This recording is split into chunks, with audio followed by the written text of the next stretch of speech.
믿음은 들리려 할 때 나 주님께 나아가네. 주님은 산 같아서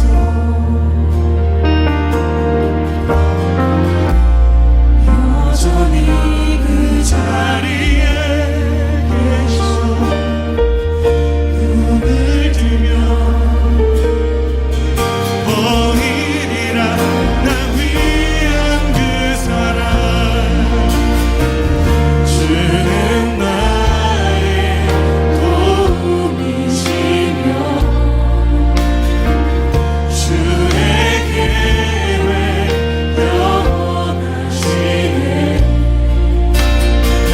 주의 위엄 앞에 믿음을 주님의 위엄 앞에 믿음으로 예배드리리. 주님께서 날 이끄시며 주가 항상 함께하시네. 주의 사랑을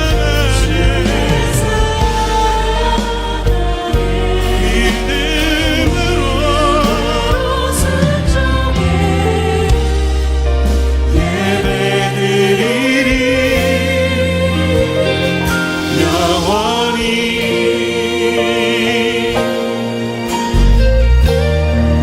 주님은 산 같아서 주님은 산 같아서 여전히 그 자리에 계셔.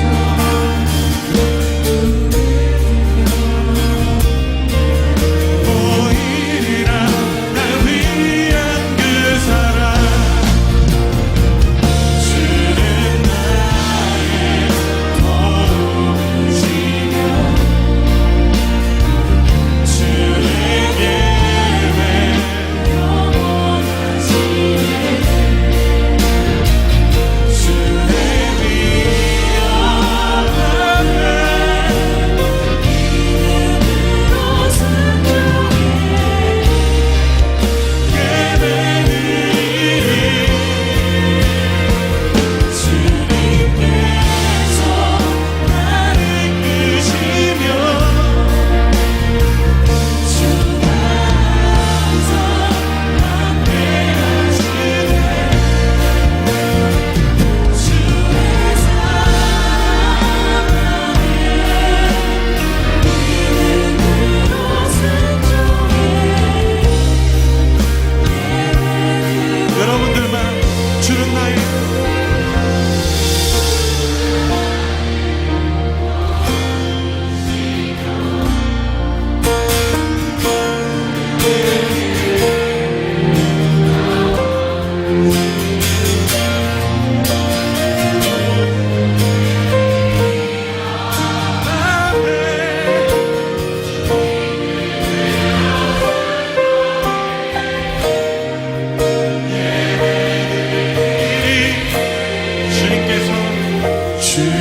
주님께서 날 이끄시며 주가 항상 함께하시네. 주의 사랑 안에 믿음으로 순종해 예배드리리.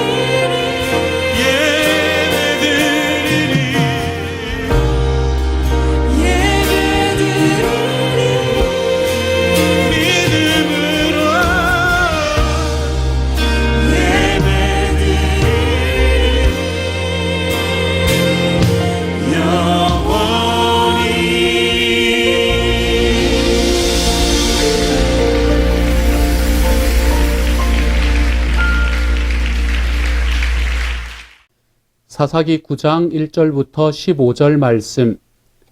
여룻바알의 아들 아비멜렉이 세겜에 가서 그의 어머니의 형제에게 이르러 그들과 그의 외조부의 집이 온 가족에게 말하여 이르되 청하노니 너희는 세겜의 모든 사람들이 귀에 말하라. 여룻바알의 아들 70명이 다 너희를 다스림과 한 사람이 너희를 다스림이 어느 것이 너희에게 나으냐. 또 나는 너희와 고륙임을 기억하라 하니 그의 어머니의 형제들이 그를 위하여 이 모든 말을 세겜의 모든 사람들이 귀에 말하매 그들의 마음이 아비멜렉으로 기울어서 이르기를 그는 우리 형제라 하고 바알브릿 신전에서 은 70개를 내어 그에게 주매 아비멜렉이 그것으로 방탕하고 경박한 사람들을 사서 자기를 따르게 하고 오브라에 있는 그의 아버지의 집으로 가서 여룻바알의 아들 곧 자기 형제 70명을 한 바위 위에서 죽였으며 다만 여룻바알의 막내 아들 요담은 스스로 숨었으므로 남으니라. 세겜의 모든 사람과 밀로 모든 족속이 모여서 세겜에 있는 상수리 나무 기둥 곁에서 아비멜렉을 왕으로 삼으니라. 사람들이 요담에게 이 일을 알림해 요담이 그리심산 꼭대기로 가서 서서 그의 목소리를 높여 그들에게 외쳐 이르되 세겜 사람들아 내 말을 들으라. 그리하여야 하나님이 너희의 말을 들으시리라. 하루는 나무들이 나가서 기름을 부어 자신들 위에 왕으로 삼으려 하여 감람나무에게 이르되 너는 우리 위에 왕이 되라 하매 감람나무가 그들에게 이르되 내게 있는 나의 기름은 하나님과 사람을 영화롭게 하나니 내가 어찌 그것을 버리고 가서 나무들 위에 우쭐대리여 한지라. 나무들이 또 무화과 나무에게 이르되 너는 와서 우리 위에 왕이 되라 하매 무화과 나무가 그들에게 이르되 나의 단 것과 나의 아름다운 열매를 내가 어찌 버리고 가서 나무들 위에 우쭐대리여 한지라. 나무들이 또 포도나무에게 이르되 너는 와서 우리 위에 왕이 되라 하매 포도나무가 그들에게 이르되 하나님과 사람을 기쁘게 하는 내 포도주를 내가 어찌 버리고 가서 나무들 위에 우쭐대리여 한지라. 이에 모든 나무가 가시나무에게 이르되 너는 와서 우리 위에 왕이 되라 하매 가시나무가 나무들에게 이르되 만일 너희가 참으로 내게 기름을 부어 너희 위에 왕으로 삼겠거든 와서 내 그늘에 피하라. 그리하지 아니하면 불이 가시나무에서 나와서 레바논의 백향목을 사를 것이니라 하였느니라. 아멘. 이스라엘의 많은 사사들 중에서 굉장히 위대했던 사사 중에 한 사람이었던 기드온의 시대가 끝이 났습니다. 우리가 어제의 말씀을 바라보면 기드온은 정말로 이 백성들 앞에서 위대했던 사사였던 것 같습니다. 그래서 백성들이 전체가 그에게 나와서 기드온에게 왕이 되어 달라라고 이야기하는 것을 볼 수 있습니다. 우리가 이스라엘의 첫 번째 왕을 누구라고 보통 이야기를 합니까? 이스라엘의 첫 번째 왕은 사울이다 라고 이야기를 하지요. 하지만 이스라엘의 백성들은 이미 지금 기드온의 시대 때 우리들에게 왕이 되어 달라라고 이야기하는 모습을 볼 수 있게 됩니다. 사사도 백성을 이끄는 지도자이고 왕도 백성을 이끄는 지도자잖아요. 그런데 사사와 왕의 차이는 과연 어디에 있는 것일까요? 사사와 왕의 차이는 딱 하나의 차이밖에 없습니다. 사사는 그의 자녀들에게로 이 사사라는 권력이 물려지지 않는다라는 차이점을 가지고 있습니다. 왕은 아버지가 왕이면 아들도 왕이 되는 것이죠. 하지만 사사는 그렇지 않았습니다. 하나님의 사사는 정말 특별한 일이 있을 때에 하나님께서 이 카리스마적인 권력으로 이 사사를 선택하셨고 하나님의 직접적인 선택을 입었던 사사는 그 큰 어려움에서 이스라엘 백성들을 구원해내고 난 다음에는 그 자리에서 물러서게 되었습니다. 그리고 하나님께서는 또 다른 어려움이 있을 때 또 다른 사사를 하나님께서 원하시는 사람으로 선출할 수 있었던 것이 바로 이 사사의 차이, 사사가 가지고 있었던 특징이 되는 것이지요. 이 자녀에게로 계속해서 물려지는 왕과는 좀 다른 점이 이것 하나에 있습니다. 그래서 지금 백성들이 이 기드온에게 나와서 당신이 우리를 위해서 왕이 되어 주십시오 라고 하는 이야기는 곧 무엇을 이야기하나 하면 기드온이 가지고 있었던 그 사사, 이스라엘 백성으로서의 지도자의 역할을 감당하는 것을 넘어서 당신의 아들들이 우리를 다스리는 바로 그곳까지 걸어가게 해주십시오 라고 이야기를 하는 것이지요. 이것에 대해서 하나님도 싫어하셨을 뿐만 아니라 기드온도 굉장히 싫어합니다. 그래서 기드온은 백성들에게 무엇이라고 이야기하나 하면 나는 절대로 너희의 왕이 되지 않겠다라고 이야기를 하죠. 그런데 나는 절대로 너희의 왕이 되지 않겠다라고 말한 이 기드온의 말과는 달리 기드온의 행동 중에서는 한 가지 백성들을 굉장히 큰 시험에 빠뜨리는 일이 있었습니다. 그는 자기의 고향인 오브라라는 곳에 굉장히 크고 화려한 이 금으로 만든 에봇을 거기에다가 만들어서 놔두었습니다. 그래서 백성들이 그것을 바라보면서 마치 신전인 것처럼, 마치 그것이 신인 것처럼 섬길 수 있는 길을 열어 놓았던 것이 기드온이 했던 굉장히 큰 문제거리 중에 하나가 되었었죠. 그래서 기드온은 그 오브라라는 곳에 만든 그 큰 에봇, 그 금 에봇 때문에 나중에 여러 가지의 문제를 겪게 되는 것을 볼 수 있습니다. 그리고 기드온은 아이를 많이 낳았는데 그 중에 한 명의 이름이 아비멜렉이다라고 하는 이야기가 우리가 어제 읽었던 이야기 속에서 나타났던 말이었죠. 오늘의 말씀에서는 그 아비멜렉이 이제 주인공이 되어서 나타납니다. 이 아비멜렉이라는 사람은 그 마음속에 굉장히 커다란 욕망이 있었던 사람인 것 같습니다. 정치적인 야망이 있었던 사람인 것 같아요. 그는 자기의 형제들이 많이 있었지만 자기의 형제들 중에서 자기가 가장 최고의 위치를 차지해야 되겠다라는 마음을 너무나 굳게 가지고 있었던 사람인 것 같습니다. 그런데 그 사람이 가지고 있는 힘은 되게 적었거든요. 그러니까 이 사람은 이제 여러 가지의 이 정치적인 음모를 꾸미기 시작을 합니다. 자기의 어머니가 살고 있었던 그 지역이 바로 세겜이라는 지역이었는데 자기 어머니가 살고 있었던 세겜이라는 지역으로 가서 그 지역에 있는 사람들을 계속해서 포섭하기 시작합니다. 그러면서 하는 이야기가 이 여룻바알의 아들, 이 여룻바알이라는 건 기드온의 별명이었잖아요. 그렇죠? 그래서 기드온의 아들들 모두가 너희를 다스리는 게 좋으냐? 아니면 내가 다스리는 게 좋으냐? 이렇게 이야기합니다. 사실 이 말은 거짓말입니다. 왜냐하면 기드온이 사사로서 내가 왕의 자리를 받겠습니다 라고 이야기하지 않았기 때문에 기드온의 아들들이 그 사람들을 다스릴 수 있는 자리에 서는 것이 아니었습니다. 이건 당연한 일이 아니었어요. 사실은 하나님께서 새로운 지도자를 뽑아내시고 하나님께서 그때 당시에 이스라엘에 필요한 새로운 지도자들을 일으키시는 바로 그 일이 중간에 있어야 됨에도 불구하고 이 여룻바알의 아들인 아비멜렉은 내 아버지의 아들들이 이 땅을 다스리는 것이 당연한데 그 많은 사람들에게 다스림을 받는 게 좋겠습니까? 안 그러면 당신의 식구인 내가 다스리는 게 좋겠습니까? 이렇게 이야기하는 이 거짓을 가지고 세겜 사람들에게 나아갑니다. 세겜 사람들은 아비멜렉이 가지고 있었던 이 이야기의 거짓을 알았는지 몰랐는지 알 수는 없지만 어쨌든 이 말에 동조하기 시작하지요. 그리고는 은을 굉장히 많이 모아줍니다. 그 지역에 있던 돈들을 꽉 모아서 이 아비멜렉에게 보내고 그리고 이 아비멜렉은 그 돈을 가지고 주변에 있는 소위 말하는 이 어깨들, 건달들을 삽니다.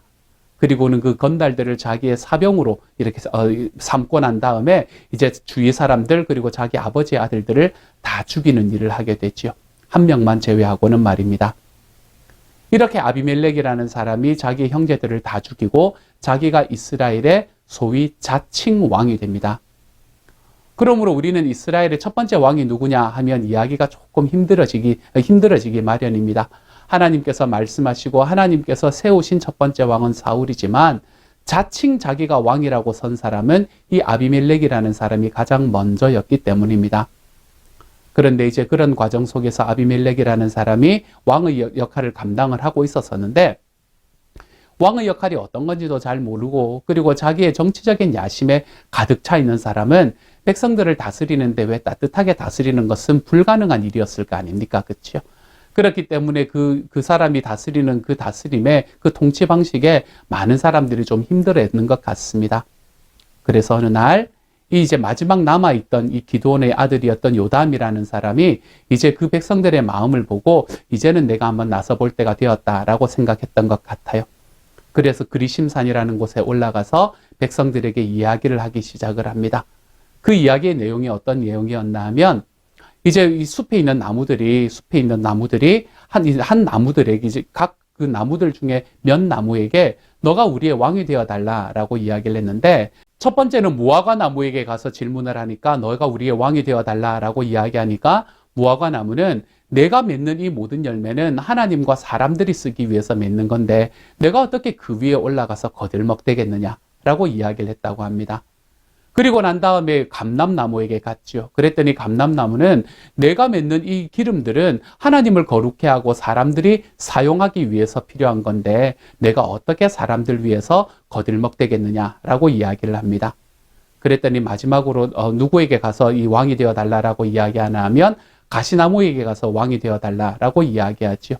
그랬더니 그 가시나무는 그 이야기를 덥석 받으면서 너희가 나를 세우고 너희가 나를 만들고 너희가 나에게 헌신을 해야 된다라고 하는 이야기로 그 나무들에게 나아갔다라는 이 우화를 하는 이야기로 오늘의 이야기가 마무리가 됩니다. 이 우화는 주로 무슨 이야기를 하는지가 여러분 대충 감이 오시지요, 그렇죠? 여기 우화에 나오는 것 중에서 이 가시나무가 바로 아비멜렉을 이야기하는 것이겠지요. 그래서 지금 요담은 이 아비멜렉이라는 사람을 은근히 비꼬고 있는 것을 오늘의 말씀에서 볼 수 있게 됩니다. 여기까지가 오늘의 말씀의 마지막입니다. 오늘의 말씀은 그러므로 하나님의 그거 없이, 하나님의 제가가 없이 자기 스스로 왕이 되어서 백성들 위에 서려고 했던 사람, 그 사람의 모습을 우리에게 보여줍니다.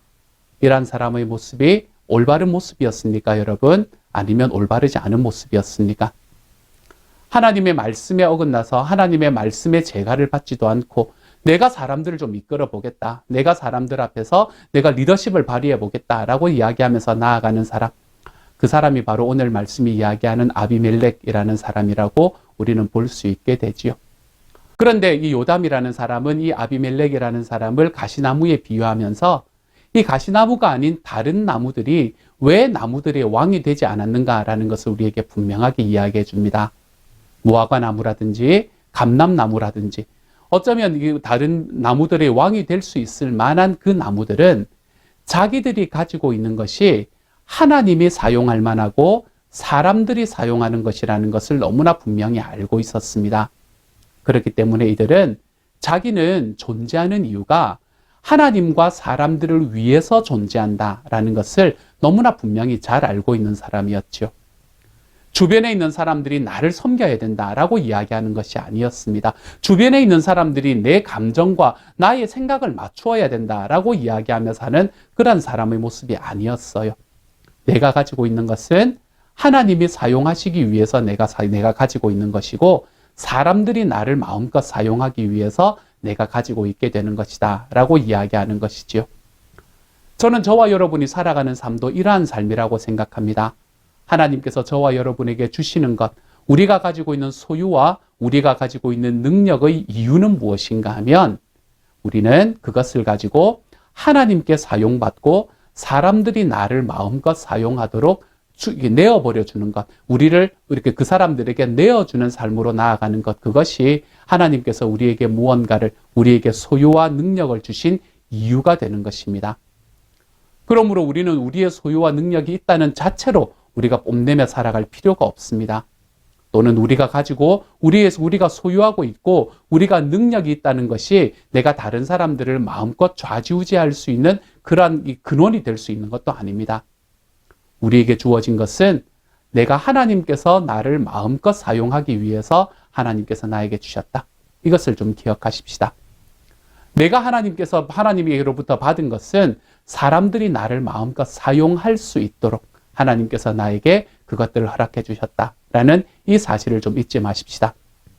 그래서 우리의 삶에 있는 소유와 나의 삶의 능력은 하나님께 사용받고 사람들이 그것을 마음껏 쓸 수 있는, 그래서 내가 이곳에 존재함으로 인해서 내 주변에 있는 사람들이 조금 더 편안해지고 조금 더 행복해지는 삶으로 살아가는 것. 하나님께서 우리를 이 땅에 세우신 이유는 바로 거기에 있는 것입니다. 그러므로 사랑하는 여러분, 우리의 삶에 하나님께서 주시는 이 길을 우리가 좀 분명히 알고 걸어갈 수 있는 주님의 사람이 될 수 있기를 소망합니다. 내 것을 내 것이다 생각하며 내 힘으로 나의 손아귀에 붙들고 살아가는 것이 아니라 우리들의 삶 속에 우리 살아계시는 하나님의 놀라운 은혜를 우리의 삶 속에서 하나님이 나를 통해서 이루실 것을 좀 기억하고 주님께서 나를 도구로 사용하셔서 나의 주변에 있는 사람들에게 좀 더 나은 것들을 전하며 살아갈 수 있는 하나님의 사람이 바로 나다. 그것이 주님께서 우리의 삶에 주시는 하나님의 은혜다. 이것을 우리가 분명히 바라보고 걸어가 볼 수 있는 하나님의 사람들이 되어 가시기를 소망합니다. 우리 주님이 원하시는 길, 우리 주님이 소원하시는 길, 우리가 그 길을 쫓아서 살아갈 때마다 우리 살아계시는 하나님의 크신 은혜가 저와 여러분의 삶에 놀랍게 넘쳐나서 내가 주님께 마음껏 사용받고 그리고 사람들이 나를 사용할 수 있는 자리, 우리가 그 자리로 걸어갈 수 있는 하나님의 사람이 되어가는 저와 여러분이 되시기를 우리 주님 이름으로 축복합니다. 같이 한번 기도합니다. 사랑하는 하나님, 감사를 드립니다. 주님께서 은혜를 더하여 주셔서 하나님이 주시는 은혜와 하나님이 주시는 사랑이 우리 안에 있게 하여 주시니 감사합니다. 주님이 주시는 은혜가 우리의 삶에 놀랍게 넘치게 하시고 하나님이 원하시는 사랑이 우리 안에 있게 하여 주셔서 주님, 정말 우리 주변으로 걸어가는 그 어떤 과정 속에서도 내가 여기에 존재함으로 인해서 하나님께서 정말 소원하시는, 주님께서 나를 통해서 이루시는 일들이 하나님을 위해서, 또한 나와 함께 있는 사람들을 위해서 주님 흘러가 볼 수 있는 주님의 사람이 다 될 수 있도록 아버지께서 도우시고 함께 하여 주옵소서. 주님께서 소원하시는 길에 우리 모두가 서 있게 하여 주셔서 주님께서 정말 원하시는 길로, 우리 주님께서 정말 기뻐하시는 길로 우리가 한 걸음씩 한 걸음씩 걸어가는데 부족함이 없는 주님의 사람이 되어 내가 주님의 사용을 받는데 충분한 사람, 내가 내 주변에 있는 사람들을 먹이는데 충분한 사람, 주님이여 내가 그 자리로 걸어가는 것이 더 행복해지는 하나님의 사람들이 되도록 아버지 도와주옵소서. 모든 말씀 우리 주님 예수님 이름으로 기도드립니다. 아멘.